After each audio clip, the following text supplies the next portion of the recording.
நேற்று சட்டப்பேரவையில் மீண்டும் ஒரு வரலாற்று சிறப்புமிக்க ஒரு அறிவிப்பை வெளியிட்டிருக்கிறார் தமிழ்நாடு முதலமைச்சர் மாண்புமிகு முத்துவேல் கருணாநிதி ஸ்டாலின். என்ன எனக்கு வருத்தம் அப்படின்னா, இந்த விஜய் விஜய் விஜய்னு விஜய் பின்னாடியே மொத்த கூட்டமும் ஓடிட்டு இருக்குது. அதாவது நான் சொல்றது எல்லா விவாதங்கள், பேசு பொருட்கள், ஊடக செய்திகள் எல்லாமே விஜய சுத்தியே நகர்கின்ற பொழுது ஆக்கப்பூர்வமான பல்வேறு அறிவிப்புகள் சட்டமன்றத்தில் வெளிவருகின்றன. அது யார் கவனத்துக்கும் தெரியாம போயிடுச்சு. நேற்று அப்படி ஒரு வரலாற்று சிறப்பு மிக்க ஒரு அறிவிப்பை மாண்புமிகு முதலமைச்சர் செய்திருக்கிறார். ஆணவ படுகொலைகளை தடுப்பதற்கு ஒரு ஆணையம் நேற்று அறிவிக்கப்பட்டிருக்கிறது. ஓய்வு பெற்ற நீதிபதி ஐயா KN பாஷா அவர்களுடைய தலைமையில் இந்த ஆணையம் ஆய்வு செய்து களத்தில் இருக்கக்கூடிய சிக்கல்களை கண்டறிந்து சட்ட ரீதியாக அதை தடுப்பதற்கான வழிமுறைகளை அரசுக்கு பரிந்துரைகளாக கொடுத்து அதன் அடிப்படையில் ஆணவ படுகொலைகளை தடுப்பதற்கென்று அல்லது ஆணவ படுகொலைகள் நடைபெறுகின்ற பொழுது அதற்கென்று இப்ப எப்படி தனித்த சட்டங்கள், இப்ப வரதட்சணை தடுப்பு சட்டம்லாம் சிலது இருக்கு இல்லையா, அந்த மாதிரி ஆணவ படுகொலைகளை தடுப்பதற்கென்று ஒரு தனி சட்டம் இயற்ற வேண்டும் என்ற கோரிக்கைகள் எல்லாம் முன்வைக்கப்பட்ட நிலையில் நேற்று சட்டப்பேரவையில் ஓய்வு பெற்ற நீதிபதி ஐயா KN பாஷா தலைமையில இதற்கு ஒரு ஆணையத்தை அறிவித்திருக்கிறார் மாண்புமிகு முதலமைச்சர் அவர்கள். சமூக நீதி செயற்பாட்டாளர்கள் அனைவரையும் இதை வரவேற்று கொண்டிருக்கிறார்கள். விருப்பு வெறுப்பின்றி திமுகவின் மீது விமர்சன பார்வையை வைக்கக்கூடிய சமூக நீதி செயற்பாட்டாளர்களும் கூட இதை வரவேற்றுக் கொண்டிருக்கிறார்கள். மனசாட்சி உள்ளவர்கள், மனசாட்சியற்றவர்கள் இப்பொழுதும் விமர்சிக்கிறார்கள், அது வேறு. இப்ப இந்த இடத்துல நேற்று சட்டப்பேரவையில் முதலமைச்சர் பேசியது ஏன்னா இங்க பரபரப்பான செய்திகளை மட்டுமே பார்த்து பழகிட்டோம். பரபரப்பா இருக்கணும், ஏதாவது கிசுகிசுவா இருக்கணும், இல்ல ஏதாவது வித்தியாசமா இருக்கணும். ஒண்ணு என்ன சரி விடுங்க, நான் ஏதாவது சொல்லிடுவேன், அப்படியான செய்தியை பார்த்து பழகி அதுதான் நிறைய முக்கியத்துவம் பெறுகிறது. தமிழ்நாடு அடைந்த வளர்ச்சி பாதையில இது போன்ற சட்டங்கள் எவ்வளவு முக்கியத்துவமானவை அப்படிங்கறத நம்ம பேச மறந்துடுறோம். நேற்று பேசுகின்ற பொழுது முதலமைச்சர் ஒன்று சொல்லுகிறார். அனைத்து விதமான ஆதிக்க மனப்பான்மைக்கு முற்றுப்புள்ளி வைத்தாக வேண்டும். ஆதிக்க எதிர்ப்பும் சமத்துவ சிந்தனையும் கொண்ட சுயமரியாதையும் அன்பும் சூழ்ந்த மானுடத்தை உருவாக்குவதற்கான பரப்புரையை ஓர் இயக்கமாக முன்னெடுத்து செல்ல வேண்டியது நம் அனைவரின் கடமை. சீர்திருத்த பரப்புரையும் குற்றத்திற்கான தண்டனையும் வாழும் கேடயமுமாக முன்னெடுக்கப்பட வேண்டும். வெறும் தண்டனை மட்டும் இருந்தா போதாது, சமூகத்தில் சீர்திருத்த பணிகளையும் மேற்கொள்ள வேண்டும் அப்படின்னு நேற்று பேசுகின்ற பொழுது மனசாட்சி உள்ளவர்கள் அத்தனை பேரும் இதை வரவேற்றார்கள். இப்பவும் கொஞ்சம் பேர் என்ன இருந்தாலும் அப்படின்னு திமுகவை நோக்கி கேள்வி கேட்கக்கூடிய ஒரு பார்வையை பார்க்க முடிகிறது. இந்த இடத்துல அவர்களுக்கு சிலவற்றை நாம் சுட்டிக்காட்ட கடமைப்பட்டிருக்கின்றோம். சாதி அப்படிங்கிறது, இந்த சாதிய ஏற்றத்தாழ்வுகள் என்ன பெரிய திராவிட மாடல் ஆச்சு, என்ன பெரிய பெரியார், என்ன பெரிய அண்ணா, என்ன பெரிய கலைஞர், சாதி ஒழிஞ்சிடுச்சா அப்படின்னு கேட்கிறவன் யாருன்னு பாத்தீங்கன்னா சாதி ஒழியக்கூடாது என்பதுல மிக உறுதியாக இருக்கக்கூடியவனாவே இருக்கிறான். எப்பா சாதி, நீங்க ஏதோ சாதியை திமுக தான் கண்டுபிடிச்ச மாதிரி, பெரியார் தான் கண்டுபிடிச்ச மாதிரி. சரி, பெரியாரும் திமுகவும் இல்லாத மாநிலங்களில் எல்லாம் சாதி ஒழிஞ்சிடுச்சா? இல்ல. அப்ப குறைந்தபட்சம் மற்ற மாநிலங்களை விட கம்பேரிட்டிவ்லி இங்கே சாதிய ஏற்றத்தாழ்வுகளும் சாதிய தீண்டாமைகளும் கட்டுக்குள் இருக்கின்றனவா? ஆம், இருக்கின்றன. சாதிய வெறியற்ற ஒரு மனநிலை கொண்ட கணிசமான எண்ணிக்கை கொண்ட மனிதர்கள் தமிழ்நாட்டில் இருக்கிறார்களா? ஆம், இருக்கிறார்கள். இதெல்லாம் எதனால சாத்தியப்பட்டுச்சு? இந்த திராவிட இயக்க சிந்தனையால சாத்தியப்பட்டுச்சு. பெரியாரால், அண்ணாவால், கலைஞரால் சாத்தியப்பட்டுச்சு. அப்ப சட்ட ரீதியாக சிலவற்றை அரசு செய்கிறது. எந்த முன்னெடுப்புமே செய்யாத பாஜகவை, எந்த முன்னெடுப்புமே செய்யாத ஜெயலலிதா போன்றவர்களை இவர்கள் வானலாவ புகழ தயார். ஆனால் சாதி அடக்குமுறைகளுக்கு எதிராக, சாதி ஒடுக்குமுறைகளுக்கு எதிராக சட்டம் இயற்றிய, அதற்காக போராடியவர்களை திருப்பி திருப்பி கேள்வி கூண்டுக்குள்ள ஏற்றி, குற்றவாளி கூண்டுல ஏற்றி கேள்வி கேட்டுக்கிட்டே இருப்பாங்க. ஊரும் சேரியுமாக தனித்தனியாக இருக்கிறது. ஒவ்வொரு சாதிக்கும் ஒரு தெருவாக இருக்கிறது. ஏன் எல்லா சாதியினரும் ஒரு இடத்தில் ஒன்றாக வாழ முடியாதா அப்படிங்கிற ஒரு கேள்வி வருகின்ற பொழுது முத்தமிழ் அறிஞர் டாக்டர் கலைஞர் சமத்துவ புரங்களை உருவாக்கினார். எல்லா சாதியிலிருந்தும் ஏழ்மை நிலையில் இருக்கக்கூடிய வீடற்ற ஏழை மக்களை தேர்வு செய்து அங்க அவர்களுக்கு இலவசமாக வீடு கொடுக்கப்பட்டது, சமத்துவபுரங்கள். அடுத்து வந்த அதிமுக அரசு அதை தொடர்ந்து இருக்க வேண்டும். தொடர்ந்தீர்களா? அதை மேம்படுத்தி இருக்கணும். மேம்படுத்தினீங்களா? இல்ல, அப்படியே கடப்புல போட்டீங்க. சுயமரியாதை திருமண சட்டம் அண்ணா கொண்டு வந்தார். அது எதனுடைய வெளிப்பாடு? மூட நம்பிக்கை, அதன் அடிப்படையில் நடைபெறக்கூடிய, நீங்க ஒரு விஷயத்தை அண்ணா செய்யறாரு, அது அங்கீகரிக்கப்பட்டிருக்கு, அதுக்கு அண்ணாவை எவனா பாராட்டுறானா அப்படின்னா திராவிட இயக்க சிந்தனையாளர்கள் பாராட்டுகிறார்கள், மற்ற சமூக நீதி சிந்தனையாளர்கள் பாராட்டுகிறார்கள். சாதி ஒழிப்பை பேசக்கூடிய சில, நான் ரொம்ப கவனமா வார்த்தையை பயன்படுத்துறேன், சாதி ஒழிப்பை பேசக்கூடிய ஒரு சில கபட வேடதாரிகள் கூட இதை பாராட்டுறதுக்கு அவங்களுக்கு மனசு இல்லை. அப்ப இது என்ன அர்த்தம்? இதுக்கு ஒரு சட்டம் தமிழ்நாட்டில் கொண்டு வரப்படுகிறது. சாதி மறுப்பு திருமணம் செய்து கொண்டவர்களுக்கு அரசு வேலையில் முன்னுரிமை. திமுக எடுத்த முன்னெடுப்பு. அதற்கு எதிரான ஒரு பரப்புரையை பாஜகவும் அதிமுகவும் செய்யுது. பாத்தீங்களா?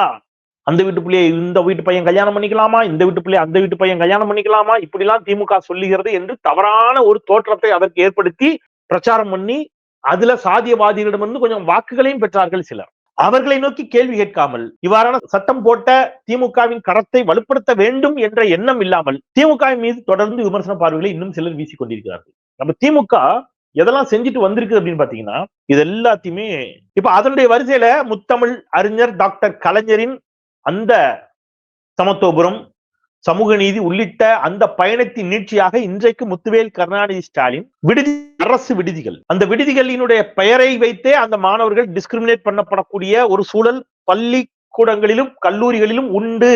நாம பார்த்திருக்கோம், அரசு பள்ளிகளில் படித்த ஒவ்வொருத்தரும் அதை பார்த்திருக்கிறோம். ஒரு மாணவன் எந்த விடுதியில் இருந்து வருகிறான் அப்படிங்கறத வச்சே அவனுக்கு ஒரு டிஸ்கிரிமினேஷன் நடக்கும். ஆதி திராவிடர் நலத்துறை விடுதி, ஆதி திராவிடர் விடுதி அப்படின்னா உடனே அதுல ஒரு டிஸ்கிரிமினேஷனை மத்த பிள்ளைங்க பார்ப்பாங்க. நம்ம பார்த்திருக்கிறோம். சீர்மரபினர் விடுதி அப்படின்னா அதுக்கு ஒரு பார்வை பார்க்கப்பட்டுச்சு. நடந்துச்சா இல்லையா? அப்போ ஸ்டாலின் அவர்கள் ஒண்ணு பண்றாரு, இந்த பேர் எல்லாத்தையும் தூக்கிட்டு சமூக நீதி விடுதிகள். முடிஞ்சுதா பிரச்சனை? அட்லீஸ்ட் அப்ப எல்லா பிரச்சனையும் முடிஞ்சிச்சா சார், இதை முடிச்ச உடனே அப்படிலாம் முடியாதுப்பா. 2000 ஆண்டு கால சிக்கல்பா. 2000 ஆண்டு கால சிக்கலுக்கு எல்லாரும் சேர்ந்து தீர்வு கண்டு போன்ற தீர்வு இருக்கா? இல்ல. சரி, நீ இதை தீர்க்கணும்னாவது முயற்சி பண்றியா? அதுவும் கிடையாது. தீர்வு காண வேண்டும் என்று முயற்சி செய்து கொண்டிருக்கக்கூடிய ஒருவருடைய எல்லா முயற்சிகளையும் நான் கேள்வி பண்ணிக்கிட்டே இருப்பேன், கிண்டல் பண்ணிக்கிட்டே இருப்பேன், கேள்விக்குள்ளாக்கி கொண்டே இருப்பேன் என்று சொன்னால் நீ எவ்வளவு வன்மமானவன் அப்படிங்கிறத நீ கண்ணாடியை பார்த்து தெரிஞ்சுக்க. நான் நீன்னு சொல்றது யார் அப்படின்னு கேட்டீங்கன்னா, சாதி வெறியின் உச்சத்தில் இருப்பவர்களை கூட பார்த்து கூட அல்ல, மதவெறியின் உச்சத்தில் இருப்பவர்களை பார்த்து கூட அல்ல. சாதி வெறி கிடையாது, மதவெறி கிடையாது என்று சொல்லிக்கொண்டு சாதி ஒழிப்பை பேசிக் கொண்டிருக்கக்கூடிய திருப்பி சொல்றேன், ஒரு சில கபட வேடவாதிகளுக்கு அவங்க தங்கள் வாழ்நாள்ல பாஜகவை கேள்வி கேட்டதை விட, RSS கேள்வி கேட்டதை விட திமுக கேள்வி கேட்டதும் அதிகம். கேட்டா அதுக்கு ஒரு காரணம் சொல்லுவாங்க. அதிமுக ஆட்சிக்குள்ள எல்லாரும் எங்க இருந்தாங்கன்னு கேட்டீங்கன்னா எல்லாரும் பதுங்கு குழிக்குள்ள பங்கருக்குள்ள போய் ஒளிஞ்சுக்கிட்டான். எல்லாம் குழி தோண்டி ஆழமா குழி தோண்டி உள்ள போய் ஒளிஞ்சிருப்பான். அப்படியே திமுக ஆட்சி வந்தா எல்லாம் வெளில இருந்து சொல்லுவான், சமூக நீதி எங்கே அப்படின்னு. அப்ப அந்த வரிசையில ஸ்டாலின் அவர்கள் அனைத்து சாதியினரும் அர்ச்சகர் சாதித்து காட்டியிருக்கிறார். எதிர்த்து கோர்த்துக்கு போறவனை கேள்வி கேட்காதவர்கள் ஸ்டாலினை கேள்வி கேட்பார்கள். பெண்களும் ஓதுவார்கள், ஸ்டாலின் சாதித்திருக்கிறார். எதிர்த்து கேள்வி கேட்பவனை கேள்வி கேட்காதவர்கள் ஸ்டாலினை கேள்வி கேட்பார்கள். அப்ப சமூக நீதி விடுதிகள், அனைத்து சாதியினரும் அர்ச்சகர்கள், பெண்கள் ஓதுவார்கள் என்பதை தாண்டி ஆணவ படுகொலைகளை தடுப்பதற்கு ஒரு தனி சட்டம். அதற்கு முன்பாக நான் இதுல ஒரு விஷயத்தை சுட்டிக்காட்ட கடமைப்பட்டிருக்கேன். வள்ளியூர் அருகே எங்க ஊர் பக்கத்துல ஆச்சியூர் அப்படின்னு ஒரு ஊர் இருக்கு. ஆச்சியூர் அப்படின்னு பேரு. அந்த ஆச்சியூரை சேர்ந்த ஒரு சகோதரர், அவரு ராஜாமணி அப்படின்னு பேரு. அவரு என்னை பார்ப்பதற்காக ஒரு நாள், நான் அப்ப மாலை முரசு தொலைக்காட்சியில பகுதி நேரமாக நெறியாளராக பணியாற்றி கொண்டிருந்த காலகட்டம், மாலை முரசுக்கு தேடி வர்றார். வரும்போது எங்க அப்பாவிடம் படித்த மாணவர் அவர். அதை அறிமுகப்படுத்திக் கொள்கிறார். நான் உங்க அப்பாவோட ஸ்டூடெண்ட், உங்க வீட்டுக்கு எல்லாம் வந்திருக்கிறேன், சின்ன பிள்ளைல உங்க வீட்டுல எல்லாம் இருந்திருக்கிறேன். உங்க அப்பா அவருக்கு காலில் அடிபட்ட போது எங்க அப்பா வீட்டுக்கு எங்க வீட்டுக்கு அழைச்சிட்டு வந்து வீட்டுல வச்சு அவருக்கு வைத்தியம் பார்த்து காலில் கட் போட்டு அவரை வாலிபால் எல்லாம் விளையாட கூட்டு போயிருக்கிறாங்க. அதெல்லாம் சொன்னார். சொல்லி அப்பா என்னுடைய தந்தையார் தவறி இருந்த காலகட்டம் அது. அப்பாவுடைய மரணத்திற்காக அவர் ரொம்ப உடைஞ்சு போய் கண்ணீரோடு அப்பாவினுடைய நினைவுகளை பகிர்ந்து கொண்டு அந்த மாதிரி ஆசிரியர்கள் எல்லாம் பார்க்க முடியாதுலாம் சொல்லிட்டு தந்தையை பற்றி ஒருத்தர் பேசின போது நமக்கு பெருமையா இருக்கும்ல. அதை கேட்டுட்டு இருக்கும்போது அவர் ஒன்று சொன்னாரு, எனக்கு நீங்க ஒரு உதவி செய்யணும் அப்படின்னு சொல்லிட்டு அவர் ஊர் கால்வாய் பிரச்சனை தொடர்பாக ஒரு மனுவை கொடுத்துட்டு சில விஷயங்களை சொல்லிட்டு, இதை நீங்க எப்படியாவது இந்த கால்வாய் பிரச்சனையை கொஞ்சம் பேசி சரி பண்ணி கொடுக்க முடியுமான்னு பாருங்கன்னாரு. சரின்னு விட்டேன். அப்ப ஏற்பட்ட ஒரு தொடர்பு. அதன் பிறகு ஒரு நாள் வந்தார். சொன்னாரு, ஐயா, எங்க ஊர்ல ஆச்சியூர்ல அவர்கள் வசிக்கக்கூடிய குடியிருப்பு பகுதிகளுக்கு ஹரிஜன் காலனி என்றே பெயர் இருக்கிறது. பாஸ்போர்ட், ரேஷன் கார்டு எல்லாத்திலையும் ஹரிஜன் காலனி என்றுதான் வருகிறது. இதை மாற்ற வேண்டும். நாங்க ஊர் கூடி ஊர் சபையில பெரியார் நகர் என்று ஒரு தீர்மானத்தை போட்டிருக்கிறோம். இதை ஏற்று இதை பெரியார் நகர் என்று அறிவிக்க வேண்டும் அப்படிங்கிற ஒரு செய்தியை கொண்டு வந்தாரு. நான் உள்ளபடி அதிர்ந்து போனேன். காலனி என்ற பெயர் இருப்பது அப்படிங்கிறது நம்ம எல்லாருக்கும் பரவலா தெரியும். ஹரிஜன் காலனி என்ற பெயரிலேயே காலனிகள் இன்னமும் இருக்கிறது அப்படிங்கிற செய்தி வருகின்ற பொழுது அதற்கு ஓரிரு நாள்ல அமைச்சர் அன்பில் மகேஷ் அவர்கள் ஒரு பள்ளிக்கூடத்துக்கு போறாரு. அங்க ஹரிஜன் காலனின்னு போட்டிருக்கு. அவர் அதை பெயிண்ட் வச்சு அடிச்சிருப்பாரு, பார்த்திருப்பீங்க. ஹரிஜன் காலனி என்பதை அவர் வந்து பெயிண்ட் வச்சு அதை அடிச்சார். அப்ப அந்த புகைப்படம் வைரல் ஆச்சு. அதுல ஒரு கோபம் இருக்குல்ல, ஏன்னா இன்னமும் ஹரிஜன் காலனி அப்படின்னு சொல்லக்கூடிய வார்த்தையின் மீது ஒரு கோபம். அது திமுக காரனுக்கு வரும், இடதுசாரிகளுக்கு வரும், உண்மையான அம்பேத்கரிஸ்டுகளுக்கு வரும், உண்மையான அம்பேத்கரிஸ்டுகளுக்கு, உண்மையான இடதுசாரிகளுக்கு, உண்மையான திராவிட இயக்க சிந்தனையாளர்களுக்கு வரும். அந்த வகையில அன்பில் மகேஷுக்கும் வந்துச்சு. அப்ப அழிக்கிறார். இப்ப இதுல இருந்து ஒரு 1 or 2 daysல நான் பேசுறேங்க அப்படின்னு சொல்லிட்டு அவர்கிட்ட அதை வாங்கிக்கிட்டு நான் மாண்புமிகு துணை முதலமைச்சர் நம்முடைய மாண்புமிகு உதயநிதி ஸ்டாலின் அவர்களை நேரில் பார்க்கிறேன்.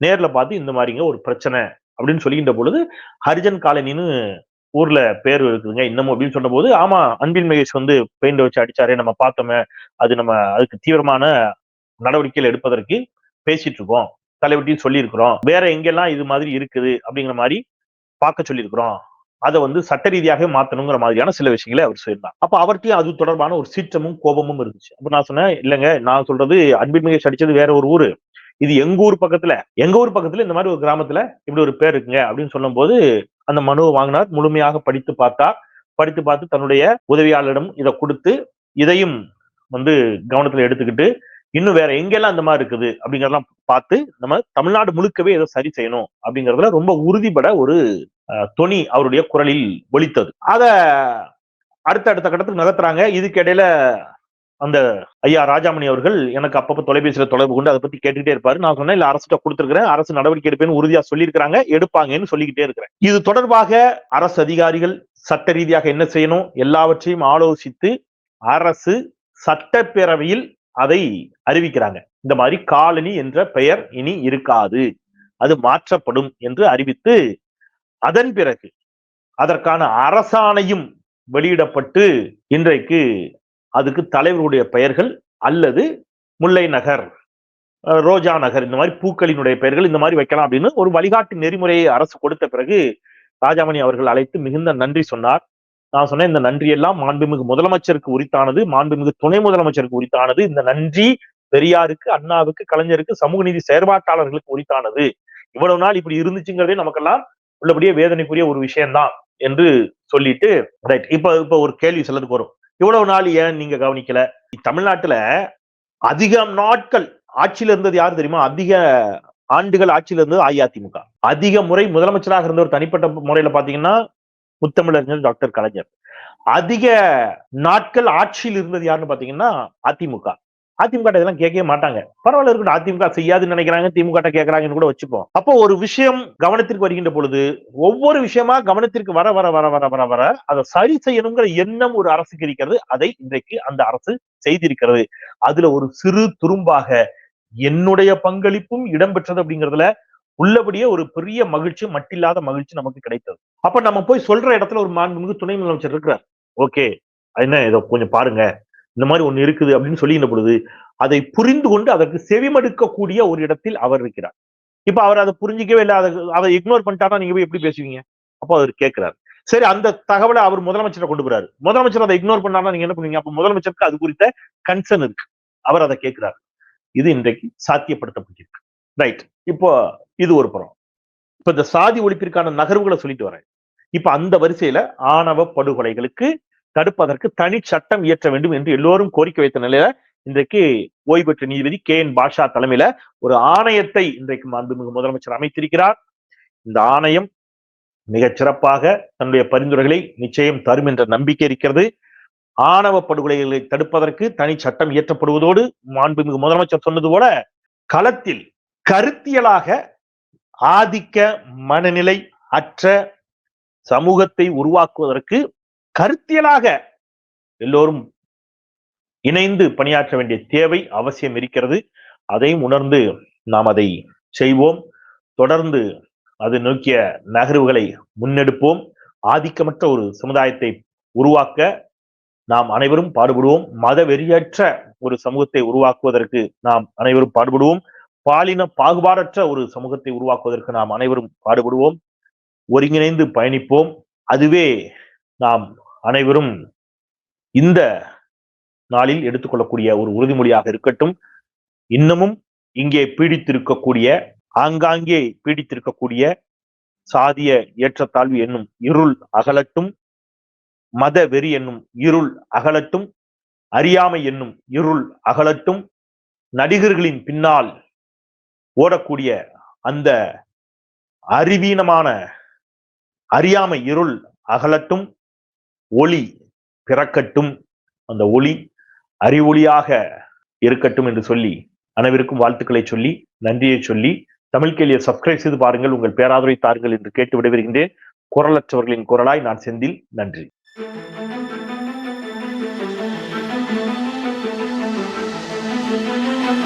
Thank you.